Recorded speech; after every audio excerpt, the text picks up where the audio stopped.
Alhamdulillahirabbil alamin wassalatu wassalamu ala asyrafil khalqi ajma'in sayyidina wa maulana Muhammadin. Jangan lupa subscribe, like and share. Wa ala alihi wa ashabihi wa man tabi'ahu ila yaumiddin. Subhanaka la ilma lana illa ma 'allamtana innaka antal alimul hakim. Rabbi shrah li sadri wa yassir li amri wahlul 'uqdatam min lisani yafqahu qawli. Bapak-bapak, ibu-ibu, alim ulama, tuan-tuan guru, para asatis, tak dapat saya sebut satu persatu. InsyaAllah kita semua dimuliakan Allah Subhanahu wa ta'ala. Amin ya rabbal alamin.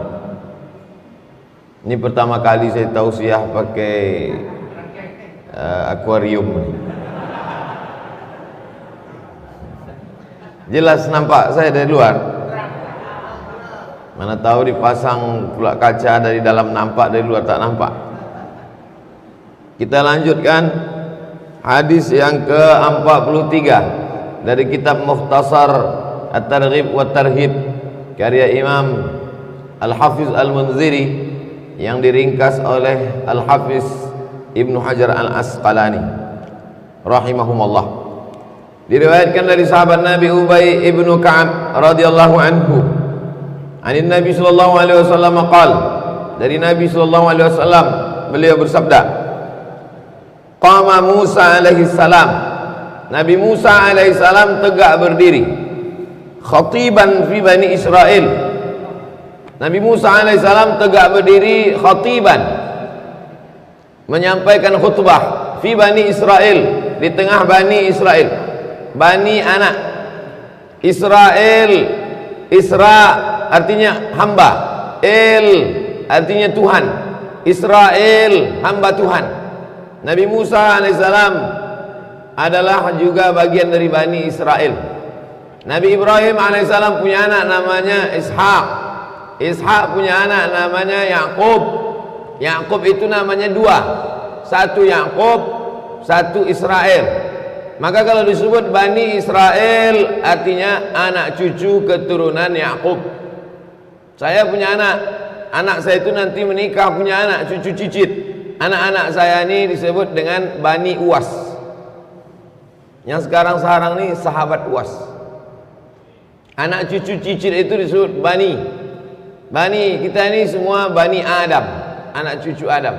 Kecuali Charles Darwin, dia anak cucu monyet. Ibu Nun satu anak, Banin anak-anak. Kalau dia mudhaf ilaih, nunnya dibuang, asalnya Banun, berubah menjadi Banin karena dia mudhaf. Dalam ilmu nahwu gramatikal bahasa Arab, mudhaf ilaih, nunnya dibuang. Kalau satu Yadun, kalau dua Yadani, kalau tiga Aidi. Kalau satu Yadun, kalau dua Yadani. Tapi ketika dia mudhaf, hilang nunnya. Tabat yada abi lahabi wa tabba. Anak ini sekolah di pesantren, dibacanya lah ayat tabat yada abi lahabi wa tab.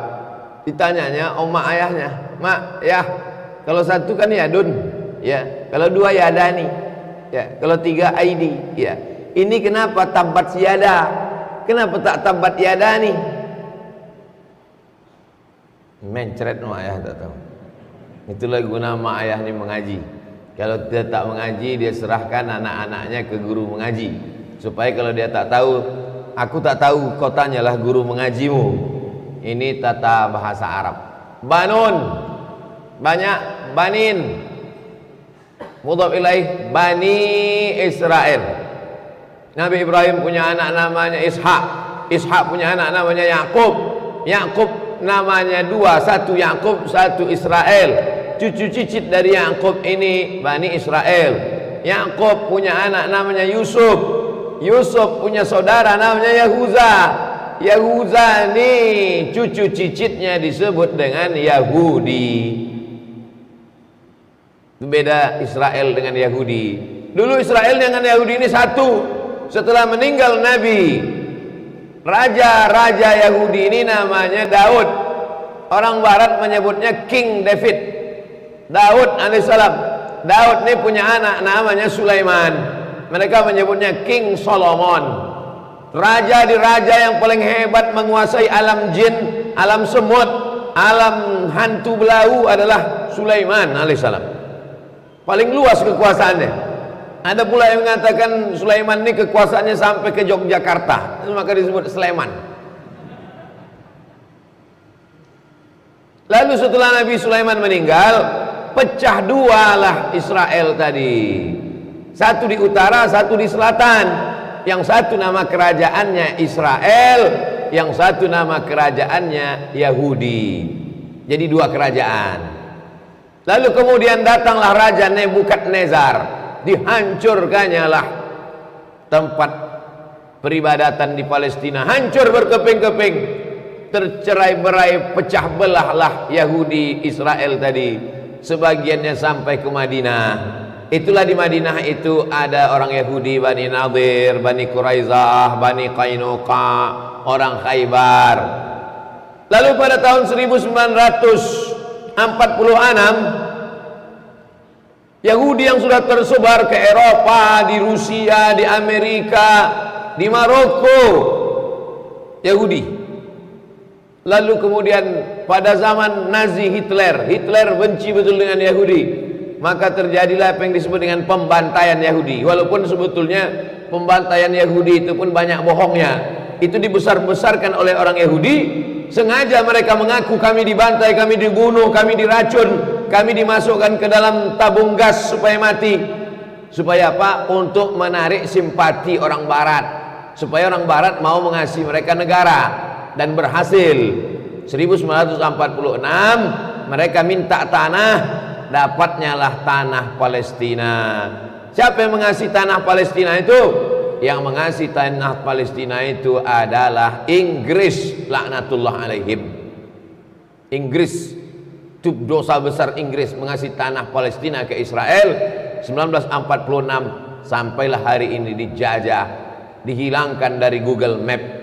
Sampai hari ini Yahudi Israel ini masih ada, dan mereka membuat negara yang disebut dengan negara Zionis Israel. Maka disebut Bani Israel. Sama Israel dengan Israel, Pak Ustaz? Sama. Israel. Cuman mereka menyebutnya El, kita menyebutnya Il. Bahasa Arab menyebutnya ilah, Allah, El, Eli lama sabaktani. Maksudnya juga adalah Tuhan. Israel, Israfil, Jibrail. Il itu artinya Allah. Oh kok gitu saya kasihlah nama anak saya Israel? Jangan. Sedang namanya Muhammad aja ulahnya macam Israel. Apalagi kau kasih nama Israel? Nabi Musa alaihissalam berkhutbahlah di tengah orang Bani Israel. Fasu'ila, ada orang bertanya kepada dia, ya Nabi Musa, ya ayyun nasi a'lam, di antara semua orang di dunia ini siapa orang yang paling berilmu? Nabi Musa. Kata Nabi Musa, aku paling berilmu, kata dia. Ana a'lam, aku yang paling berilmu. Fa'atawallahu alaih, Allah menegur dia, Musa, jangan kau mengaku-ngaku berilmu, kau salah. Kenapa Allah Ta'ala menegur Nabi Musa alaihissalam? Idlam yaruddal ilma ilaih, karena dia tidak mengembalikan ilmu kepada Allah. Ustaz Somad, ya, siapa yang paling berilmu di Pekanbaru nih? Aku. Marah Allah Ta'ala. Maka kita mesti mengembalikan ilmu kepada Allah. Bagaimana cara mengembalikan ilmu kepada Allah? Wallahu a'lam. Inilah asal kasa, asal muasal, asbabul wurud, asbabun nuzul, wallahu a'lam. Itu maka ustaz-ustaz banyak ditanya, Buya, ini apa maksudnya Buya? Wallahu a'lam. Wallahu a'lam itu jawab dulu baru wallahu a'lam. Bukan wallahu a'lam tak dijawab. Jawab dulu.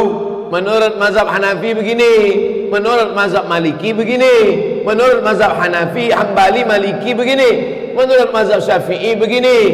Tapi yang paling betulnya bukan kataku, wallahu a'lam. Begitu adab ulama dulu. Cobalah tengok Syekh Atiyah Saqar kalau menjawab. Sudah dijawab jawabnya wallahu a'lam. Ustadz ini pula lain dah. Belum jawab dah wallahu alam. Ustadz apa namanya itu? Ustadz wallahu alam. Kenapa gitu? Asal ku tanya wallahu alam kata dia. Tak boleh kita mengatakan aku paling berilmu. Musa, ya, siapalah orang paling berilmu di dunia ini Musa? Aku kata Musa. Aku ni orang paling berilmu. Oh, enggak. Ada lagi orang yang lebih berilmu daripada engkau. Siapa itu ya Allah? Kau bawa ikan asin. Kau bawa ikan asin, ikan kering, ikan salai boleh bawa, terserahlah, penting ikan mati. Nanti kalau melumpat ikan itu, berarti sudah dekat dia. Dibawa Nabi Musa lah ikan mati. Begitu tiba-tiba ikan itu melumpat, hidup ikan itu balik, berarti dia sudah dekat. Itulah dia Nabi Khidir. Khidir diambil dari kata akhdar. Akhdar artinya hijau. Kenapa disebut hijau? Karena kalau dipijaknya rumput yang kering berubah menjadi hijau, maka disebut dengan Khidir alaihi salam. Lalu kemudian kata Nabi Musa, hebat kau Khidir. Aku katakan aku paling berilmu, rupanya ada lebih berilmu dari engkau. Aku mau belajar sama engkau Khidir. Apa kata Nabi Khidir? Innaka lan tastati'a ma'iya sabra. Kau kalau mau belajar sama aku Musa, kau tak akan sabar. Pelajaran pertama, kalau kita mau belajar sama orang, kita kasih tahu syarat dan ketentuan berlaku. Kau kalau belajar sama aku, kau tak akan sabar. Ustaz Somad, kami mau ngaji sama Ustaz. Kau kalau mengaji sama aku, kau tak akan sabar. Kenapa? Karena jadwalku tak jelas. Kadang-kadang masjid sana, kadang-kadang masjid sini, harinya pun tak jelas. Subuh pula. Nah, ini yang hadir nih pasukan-pasukan khusus semua. Tiba-tiba Nabi Musa alaihissalam berjalanlah sama Nabi Khidir. Ada sampan lewat, macam kita lah, tegak di tepi sungai Siak, lewat sampan. Tiba-tiba datang Nabi Khidir, dirusaknya sampan ini. Oh, dipukulnya sampan ini, dipecahkannya dinding sampan itu. Lewat kapal jelati. Ada jamaah ini mau belajar sama Ustaz Somad. Ustaz, aku belajar. Innaka lan tastati'a ma'iya sabra. Kau kalau mau belajar sama aku, kau tak akan sabar. Aku sabar insyaallah Pak Ustaz. Iyalah, tegak tepi sungai Siak, lewat kapal jelati, diambilnya kapak, dirusaknya kapal. Kenapa Ustaz rusak? Kan udah aku bilang kau tak sabar berkawan sama aku. Dampaknya anak kecil dibunuhnya, mati pula kecil. Nampaknya ada rumah mau tumbang, dibangunkannya pula tembok supaya rumah tadi tak jadi tumbang. 3 kali tanya Nabi Musa alaihissalam kepada Khidir. Lalu kata Nabi Khidir, hadza firaqu baini wa bainik. Inilah perpisahan antara aku dengan engkau Musa. Nampaknya kau tak sabar, banyak betul pertanyaan kau Musa. Mau ku jelas, saunabbiuka bi ta'wili ma lam tastati alaihi sabra. Sekarang ku kasih tahu kau perkara-perkara yang kau tak sabar tadi. Amma safinatu fakanat limasakin. Kenapa ku rusakkan kapal yang lewat tadi? Di sana ini sampan-sampan ini punya orang miskin. Amma safinatu, safinah. Safinah itu artinya sampan. Fina gitu. Anak bapak tuh, iya, siapa namanya? Safina, sampan. Amma safinatu fakanat limasakin. Sampan itu punya orang miskin. Wa kana wara'ahum malikun ya'khudhu kulla safinatin ghasba. Di ujung sana ada raja yang suka mengambil sampan orang. Ada raja di situ. Istananya di tepi sungai. Asal nampaknya sampan itu bagus, ambilnya. Asal nampaknya sampan itu bagus, diambilnya. Asal nampaknya sampan itu cantik, diambilnya. Dirusak Nabi Khidir supaya apa? Supaya waktu sampan itu lewat tidak diganggu. Mana yang lebih tinggi ilmunya? Ilmu Musa apa Khidir? Khidir alaihissalam. Tapi yang Rasul siapa? Yang Rasul itu Musa, Khidir tidak. Artinya ada orang-orang yang banyak ilmunya, tapi dia tidak disuruh menyampaikan untuk orang banyak. Oleh sebab itu, wa fawqa kulli dzi ilmin alim. Di atas orang yang berilmu ada lagi orang yang lebih berilmu. Ada wali masyhur, tapi ada wali mastur. Masyhur, populer, viral, tapi ada yang mastur, diam aja. Nampaknya di kampung kami ada tuh Pak Ustaz. Asal pagi diam aja. Tak belum tentu juga. Tak semua orang diam itu berilmu. Ada juga diam-diam bodoh. Tapi kita husnuzon. Nabi Khidir alaihissalam. Dan sekarang banyak orang mengaku-ngaku jumpa Nabi Khidir alaihissalam. Bahkan ada pula orang menunjukkan seolah-olah dia mengikut Nabi Khidir. Pakai peci hijau, topi hijau, baju hijau, sendal hijau, asal jangan kolor hijau. Mengaku Nabi Khidir alaihissalam. Nabi Khidir termasuk sosok yang kontroversial. Kenapa kau bunuh anak kecil itu, Khidir? Karena aku sampaikan pada engkau, kau takkan sabar berteman dengan aku, Musa. Tapi karena kita mau berpisah, aku kasih tahu, itu anak kecil itu kalau dia besar nanti dia jadi kafir. Maka daripada dia besar kafir, bagus ku bunuh dari sekarang. Nabi Khidir alaihissalam. Untung Nabi Khidir tak ada di Pekanbaru ini. Kalau udah habis berpingsanan anak-anak itu semua. Itu kenapa kau bangunkan tembok rumah itu, Musa? Itu rumah itu ada anak yatim di situ. Syukran. Ada anak yatim. Di bawah rumah itu ada harta pusaka peninggalan orang tuanya. Maka aku jaga, aku buatkan tembok supaya jangan sampai diambil orang lain. Banyak hal yang tidak diketahui Musa diketahui oleh Khidir alaihissalam. Pengetahuan itu datang dari mana? Wa 'allamnahu min ladunna ilma. Kami yang mengajarkan Khidir ilmu itu. Min ladunna. Ladunna artinya dari kami. Dari kata ladunna ini nah muncul istilah ladunni. Hebat dia tuh Pak Ustaz. Tak ada belajar dari mana-mana. Ustaz S1, S2, S3, dia tak ada kuliah. SD pun tak tamat. Tapi ilmunya luar biasa Pak Ustaz. Tahu dia nomor-nomor forecast tuh Pak Ustaz. Itu berkawan sama hantu. Bukan ladunni. Ladunni artinya ilmu yang datang dari Allah Subhanahu wa ta'ala. Ada hamba-hambanya yang dipilih. Ada tak dalilnya di dalam Quran? Itu juz 15, 16 yang dibaca setiap malam Jumat. Namanya surga Jannatul Firdaus. Orang Arab menyebutnya Firdaus. Orang Arab menyebutnya Al-Firdaus. Punya model begini kan hidupnya. Hidup ya. Awak dipencet 3 kali tak hidup. Begitulah agak perbandingannya. Idza sa'altumullaha fas'aluhul firdaus. Kalau kau minta kepada Allah, mintalah surga yang paling tertinggi, namanya surga Jannatul Firdaus. Orang Arab menyebutnya Firdaus. Orang Arab menyebutnya Al-Firdaus. Orang Barat menyebutnya Paradise. Paradise itu Firdaus.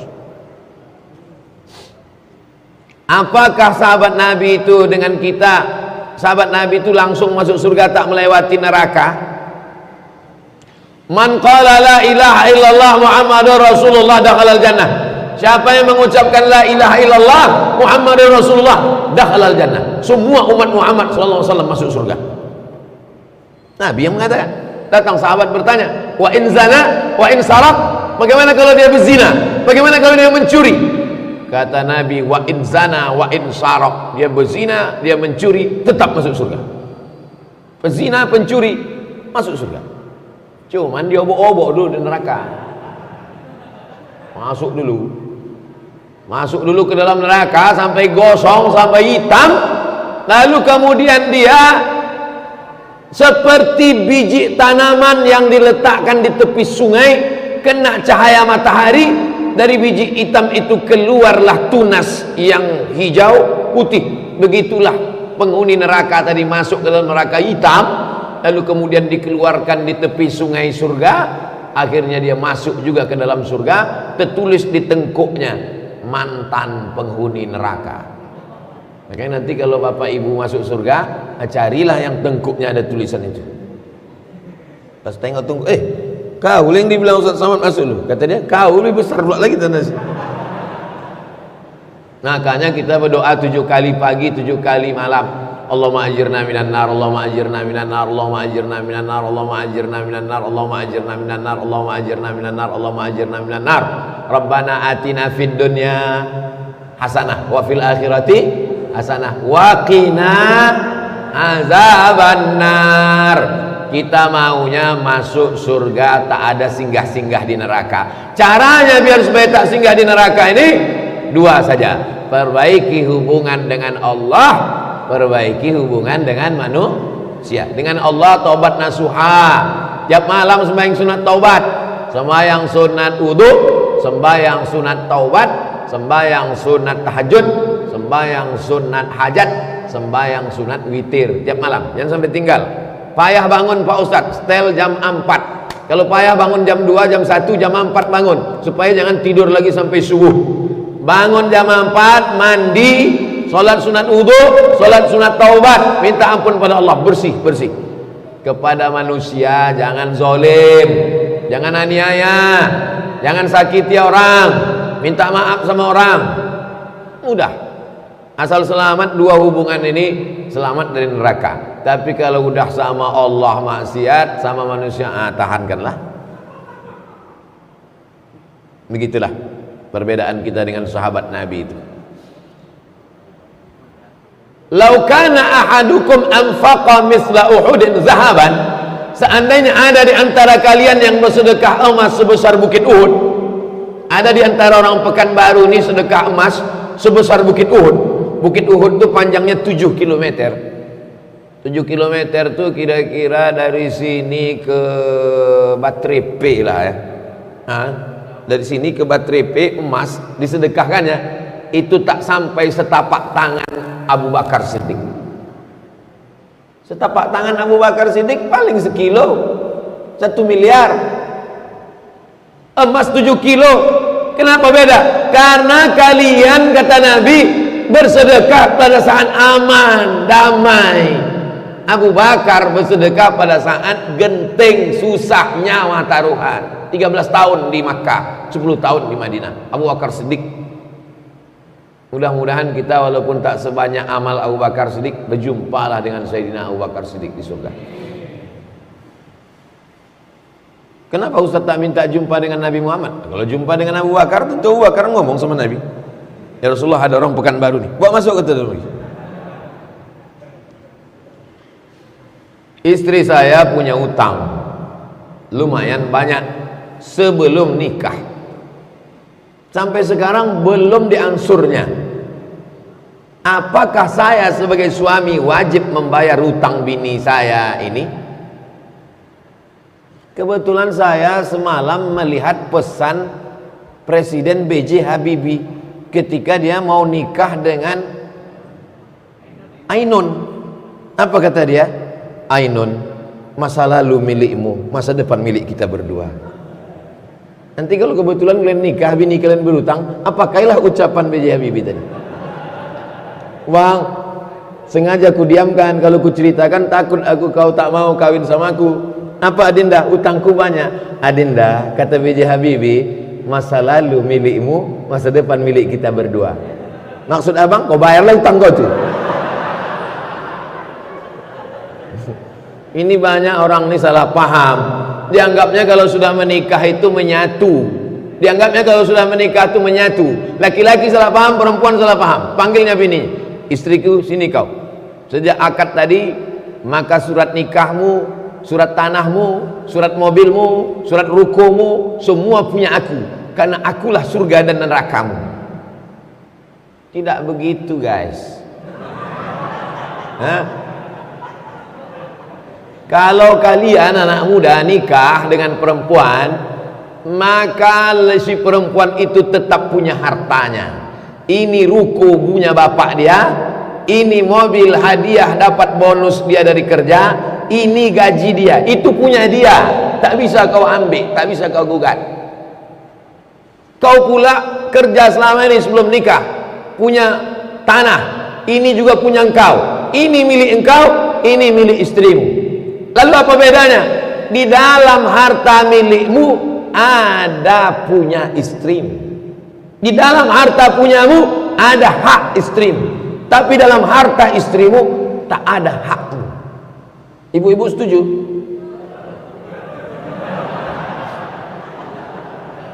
Di dalam hartamu, di dalam slip gajimu, di dalam rumah kos-kosanmu ada hak mereka. Apa itu? Nafkah. Makan, pakaian, tempat tinggal, pendidikan, perhatian. Di antara yang 5 ini cuman 4 yang tak ada duit. Makan pakai duit apa tidak? Pakai sambal lah, belum pakai duit. Pakaian pakai duit. Tempat tinggal pakai duit. Pendidikan pakai duit. Yang tidak pakai duit itu perhatian. Cuma kau tengok aja deh. Tapi lama-lama kau tengok kan, kau bawa juga dia ke mall kan, pakai duit juga. Kesimpulannya 5-5 nih pakai duit. Jadi laki-laki memberikan nafkah kepada istrinya. Makan, pakai, tempat tinggal, pendidikan, perhatian. Nah, masalah dia punya utang tadi, wajib tak kau membayarkannya? Maka perempuan punya harta, punya tanggung jawab. Tidak wajib. Tapi kalau kau cinta, jangankan utangnya, nyawamu pun kan kau berikan. Betul kan? Ini mesti dipahami orang dengan baik. Kalau tidak, dia tak paham mana aturan. Main bola aja kita mesti tahu aturan. Mana kiper, mana back, mana striker, mana hand, mana outside. Mesti tahu itu. Kalau tidak, nanti si laki-laki menipu perempuan, si perempuan menipu laki-laki.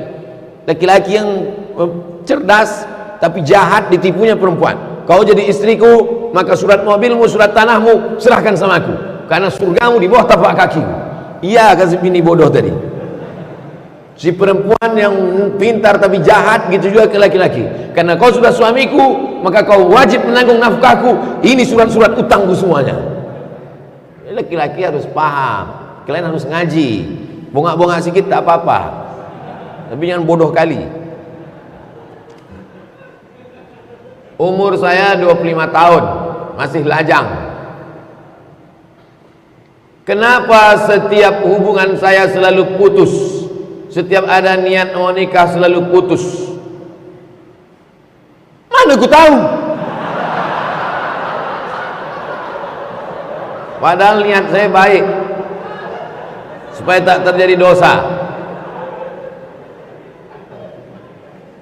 Innar rizqa la yatlubal mu'min kama yatlubuhul maut. Rezekimu mengejarmu sebagaimana kematian mengejarmu. Rezekimu mengejarmu sebagaimana kematian mengejarmu.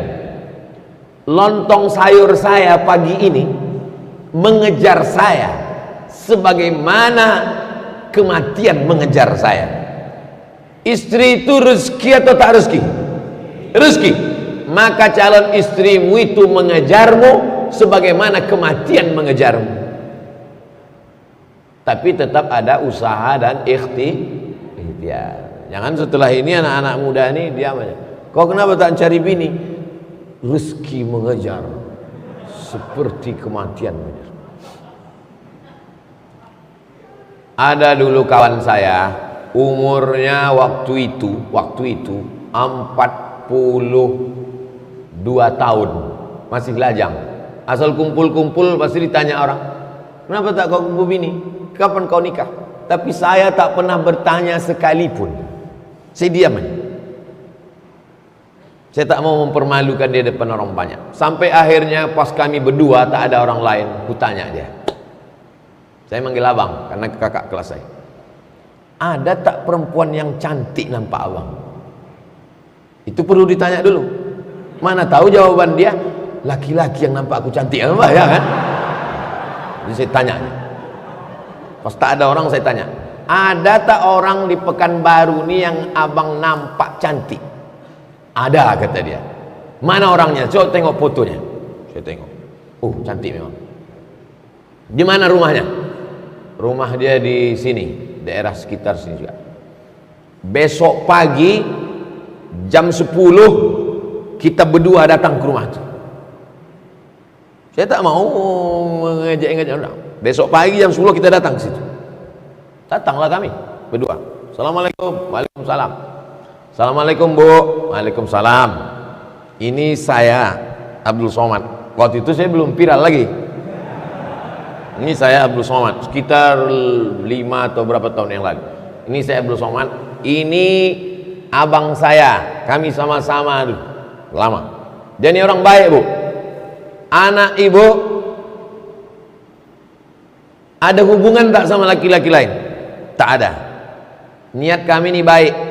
Kalau memang cocok kami mau minang anak ibu, tapi sesuai dengan adat istiadat kita di bumi lancang kuning, kami tanya dulu. Kalau memang cocok, nanti keluarga kami akan datang. Ayolah kami musyawarah dulu. Jadi antum, ada tak perempuan cantik nampak antum? Cuman jangan antum bawa saya. Kalau saya antum bawa, nanti saya diterimanya. Antum bawa Ustadz Al-Nob, Ustadz Fajrian Sah, Haji Endar, Pak. Haji Endar ini pun bahaya juga nih. yang kira-kira tidak terlalu membahayakan lah. Jadi tak usah terlalu banyak teori.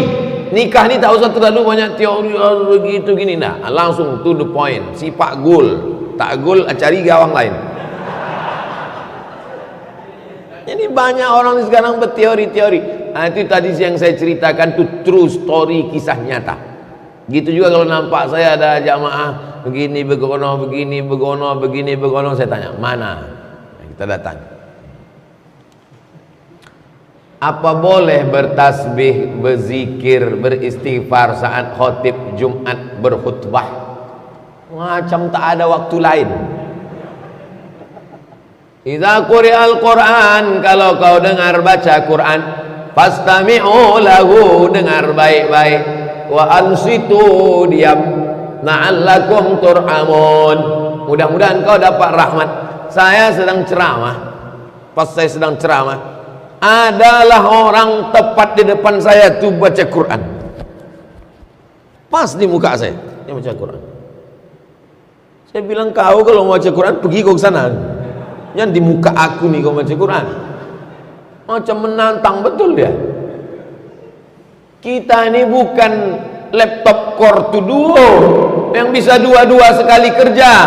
Kita ini perlu fokus, dengarkan khutbah itu baik-baik. Tapi kalau ada orang mendengar khutbah tasbihnya sambil berjalan, itu sesungguhnya dia sedang zikir sir. Zikir itu ada zikir jahar, la ilaha illallah, la ilaha illallah, la ilaha illallah, namanya zikir jahar. Ada namanya zikir sir. Zikir sir itu tak berbunyi. Letaknya di mana? Dalam ismul mufrad. Allah Allah Allah Allah Allah Allah Allah Allah Allah Allah Allah Allah. Itu makanya kadang ada orang duduk tasbihnya, mulutnya tak ada bergerak. Itu namanya dia sedang zikir sir, zikir khafi di dalam, tak putus. Allah Allah Allah Allah Allah Allah Allah. Dalilnya apa? Alladzina yadhkuruna Allah. Orang yang menyebut Allah qiyaman, waktu tegak, wa qu'udan, waktu duduk, wa ala junubihim, waktu berbaring. Allah Allah Allah Allah Allah Allah Allah. La, hadisnya mana? La taqumus sa'ah, tak akan terjadi hari kiamat. Tidak akan jadi hari kiamat selama di atas muka bumi ini masih ada orang menyebut Allah Allah Allah Allah Allah Allah Allah. Tapi lidah tak bergerak di dalam. Jadi kalau saya khutbah, ada orang di depan metik tasbih, saya tak marah, dia sedang zikir khafi. Tapi kalau saya sedang khutbah, istighfarlah dia, Allah Allah Allah. Nah, ini tungkat. Apa? Macam tak ada tempat lain ni zikir. Idza qulta li sahibika ansit, kau katakan ke teman sebelahnya, diam, faqad laghauta, kau sudah melakukan perbuatan lagha. Wa man lagha fala jum'ata lah, siapa yang melakukan perbuatan lagha fala jum'ata lah. Ada tempatnya udah masing-masing. Mendengarkan khutbah itu pun zikir. Mendengarkan khutbah itu zikir. Kenapa kau katakan dengar khutbah ini tak zikir sehingga kau perlu berzikir lagi? Zikir jahar. Kalau zikir sir memanglah terus. Ada orang yang pakai zikir terus dipijit sambil dengar khutbah. Dia sedang zikir sir Allah.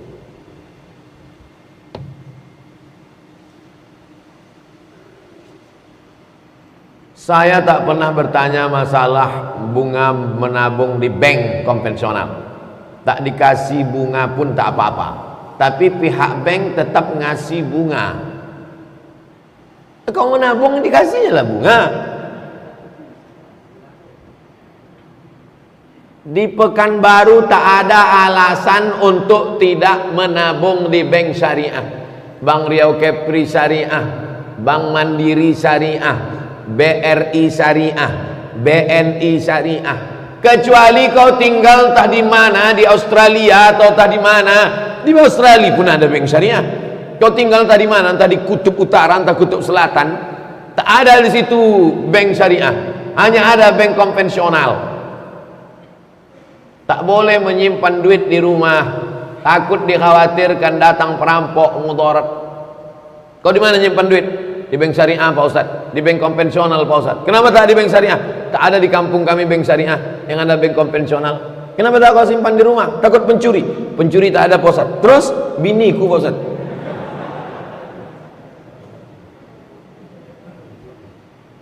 Maka kalau tidak ada lagi bank syariah, hanya bank konvensional, menjauhkan diri dari mudarat, daripada dibunuh orang, dirampok orang, digarong orang, dibuka orang rumah, diletakkan duit di bank konvensional. Bunganya di mana diletakkan? Bunganya tak boleh dibuang ke laut, bunganya tak boleh dibakar, bunganya diserahkan ke masalih ammah. Masalih ammah, kepentingan umum. Begitu dalam kitab Fatawa Mu'asirah, sudah diterjemahkan ke bahasa Indonesia, dicetak oleh Gema Insani Press Jakarta GIP, ditulis Syekh Yusuf Al-Qaradawi, fatwa-fatwa kontemporer, 3 jilid. Syekh Yusuf Qaradawi, diantaranya fatwa tentang bunga bank diserahkan ke lembaga yang dinikmati masalih ammah masyarakat umum. Panti jompo, anak yatim, fakir miskin. Bingung kami gimana Pak Ustaz? Serahkan ke Ustaz Al-Nok, Yayasan Tabung Wakaf Umat. Itu dipakai untuk kepentingan umum. Tak ada pribadi kami, tak ada. Kami tak ada kepentingan. Tidak kepentingan pribadi, tidak sosial, tidak politik, tidak ekonomi. Murni untuk umat. Assalamualaikum Ustaz. Waalaikumsalam. Saya Azril Muhammad Rizki, umur 14 tahun, dari Masjid Syuhada Damai Langgeng. Ustadz belum lama ini menyampaikan kajian di sana. Mohon doanya untuk saya agar bisa istiqomah menghafal Quran. Hafalan saya 15 juz. 14 tahun dia, 15 juz. Itu saja Ustadz. Jazakallah khair. Ada pula gambar orang senyum di ujung. Nanti kita doakan anak ini dan anak-anak kita semua insyaallah. Ala hazihin niyah. Al-Fatihah. A'udzubillahi minasyaitonir rajim. Bismillahirrahmanirrahim. Alhamdulillahi rabbil alamin. Arrahmanir rahim. Maliki yaumiddin. Iyyaka na'budu wa iyyaka nasta'in. Ihdinas siratal mustaqim. Shiratal ladzina an'amta 'alaihim ghairil maghdubi 'alaihim waladdallin. Amin. Allahumma shalli ala sayyidina Muhammad wa ala ali sayyidina Muhammad. Allahumma ja'al Azril Muhammad Rizki wa abna'ana, jadikanlah Azril Muhammad Rizki dan semua anak-anak kami minas salihina was salihat, jadi anak yang saleh dan salihah, min huffazil Quran wal hafizat, menjadi penghafal Quran, minal mujahidina fi sabilika bi anfusihim, mereka akan memperjuangkan agamamu dengan harta dan nyawa mereka ya Allah. Allahumma hafazhum min kulli su' wa syarr, perbuatan keji dan mungkar. Allahumma dafa'anhum al-ghala wal waba wal fahsya wal riba wal zina wal munkar, selamatkan mereka dari riba, dari zina, dari narkoba, dari LGBT, dari segala perbuatan yang keji ya Allah. Allahumma arzuqna al-istiqamata 'ala syari'atil gharra wat tariqatil bayda, berikanlah kami istiqamah di jalan yang lurus, di agama yang benar ini ya Allah. La tada' lana fi maqamina hadha wa fi sa'atina hadhihi dhanban illa ghafartah, semua dosa-dosa kami ampunkanlah ya Allah. Wala aiban illa satarta, segala aib cacat kami tutupi ya Allah. Wala maridan illa syafaita, saudara kami yang sakit angkat penyakitnya, sehatkan ya Allah. Wala mayyitan illa rahimta, yang meninggal dunia curahkan rahmatmu, lapangkan kuburnya ya Allah. Allahumma ja'al kuburahum rawdatan min riyadil jinan, wala taj'al kuburahum hubratan min hufarin niran. Rabbana zalamna anfusana wa illam taghfir lana wa tarhamna lanakunanna minal khasirin. Allahumma 'allimna ma yanfa'una, yang sudah kami pelajari ini, hadis-hadis ini bermanfaatlah buat kami dan anak cucu kami, umat kami ya Allah. Allahumma dfa'anna al-waba, angkatlah wabah penyakit Covid ini ya Allah. Allahumma khtim lana bi husnil khatimah wa la taqtim alaina bi su'il khatimah. Rabbana atina fid dunya hasanah wa fil akhirati hasanah wa qina adzaban nar. Wa sallallahu ala sayyidina wa maulana Muhammad wa ala alihi wa sahbihi wa sallam, walhamdulillahi rabbil alamin. taqabbalallahu minkum minna wa minkum taqabbal ya karim. Terima kasih sekali.